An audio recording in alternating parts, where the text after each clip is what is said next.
old ka na ba? 16. Bon, ano ba? Bon, ako ayaw ko pa makulong, Bon. Ikaw, ewan ko sa'yo, ha? Sorry. Ang taas naman ng camera mo. Wait lang nga, Gab. Expand ko siya. Okay. Isa ka pa lang tagapagbantay ng Ultimate Orb. Taga saan ka? Antipolo nga. Okay. Ano love language mo? Physical touch. Ano ang relationship status mo? Tinggil na. Single! Okay! Single! Kasakit ka ba sa puso? Hindi. Paramdam ko may sakit ka sa puso. Tayo ka. Parang may sakit siya, Bon. Tayo ka nga. Hindi ka nagkasakit sa puso. Hindi nga. Parang second ni Cupra. Pirma mo na, Bon. Pirma mo nga, Bon. Pirma mo. Lapit ka nga dito, Lin. Pirma mo na yan. Pirma mo na. Si Lin, bago lang siya sa gym. So, tuturuan mo siya. Iyo. Ang gagawin ni Lin, squats. Siyempre, mahirap yung squats, tol, kapag beginner ka lang, tol. Yan. Okay, pasok, Lin. Squats. Ayan, kunyari napansin mo bigla, Iyo. Ay, ba't ka ba nun? Ay ate, mali po yung form nyo, pwede kayo turuan. Paano po ba yung tama, kuya? Sige, backward ka konti. Pwede po turuan niyo ako? Oo, tuturuan kita, pero backward ka konti kasi gusto ko makita yung form mo eh. Yan. Tagilid ka konti.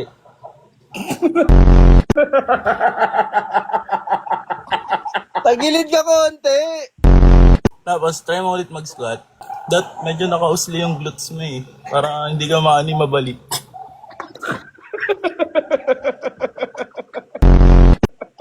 Oh, sige, ayun na. Kunyari, nakapag-squats na. Sasabihin mo, Lin, may sumakit sa likod mo. May sumakit banda sa likod mo. Sasabihin ni Kiyo, gusto mo ba hilutin kita?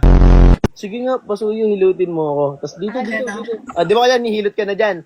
Tapos sabihin mo, baba mo unti. Okay, gaganon ka, Kiyo, sa camera, okay? Go. Diba? Ang likod ko. Ang masakit ng likod mo, pwede natin ngulutin yan para mawala. Puso ko. Pwede dito.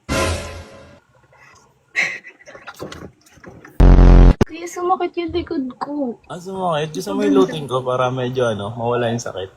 Tuwad ba ako konti? Marunong ka ba mag-jumping jack? Kasi nakakawala ng sakit ng likod yun. Paano yun yung ganun? Ganun. Ano ang love language mo? Physical touch. Ano ang relationship status mo? Single mom. Pwede ka ba tumayo ko rin? Tatayo ka lang. Hulaan ko yung hilig mo. Ano? Hulaan ko yung hilig mo, yung mga ginagawa mo dati. Okay, balik ka na. Nagbabike ka ba dati? Galing mo, Bon. Gagi, astig ka, Bon. On cam. Yan. Okay, ano ang love language mo? Physical touch. Ano ang relationship status mo? Single. Chemistry check muna tayo. Dito talaga gagawin nyo, tol. Magtitigan kayo. Pinakaseryosong titig ang kailangan ko dito, tol. Okay? Okay, ready na ba kayo? 2, 3, go.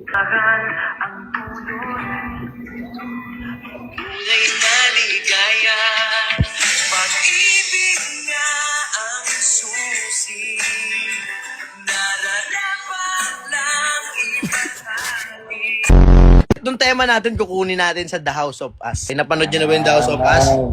Yung kay Daniel, tsaka kay Catherine. Kumbaga, hindi ka nakapag-doktor agad. Kasi, eto si Kiel, parang lasinggero, ganyan. Mas pinili mo siyang iligtas, ganyan.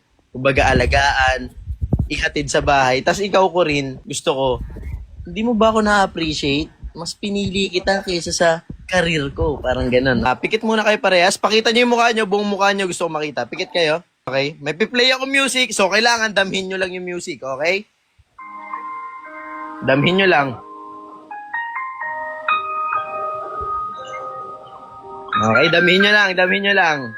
Nararamdaman nyo, ang lungkot, di ba? Ang lungkot. Damhin nyo lang. Isa puso, isa isip, puto bongbong. Ito na. Grabe, nakakalungkot. Ito na. 3, 2, 1, go. Ano ba, Kiel? Hindi mo ba ako na-appreciate? Lahat sinakripisyo ko para lang sa pangarap ko para sa'yo. Lahat naman yun na-appreciate ko. Bakit ganun? Bakit ganun? Parang hindi mo na-appreciate yung mga ginagawa ko. Alam mo namang matagal ko na sinabi sa'yo na Na, kaya mo yan.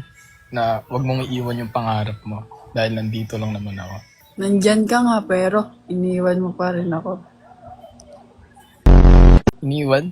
O bakit? Oo naman ah. Alam mo naman na ako din. Busy rin naman ako. Busy saan? Alam mo na. Saan? Working. Hindi ko alam yun. Sinabi ko naman sa'yo na mas unahin mo yan kaysa sa akin. Ayun nga eh, mas pinili nga kita kaysa sa karir ko tapos gaganunin mo lang. Pero sorry ko rin. Mas inuuna ako sa mga... Mas inuuna ako saan? sa mga desisyon ng aking pamilya. Ano ba naman ito mga actor mo, Bon? Ibig na kayong dalawa, ibig kayong dalawa. Tawa kayo ng tawa. Ibig. Boy, yun.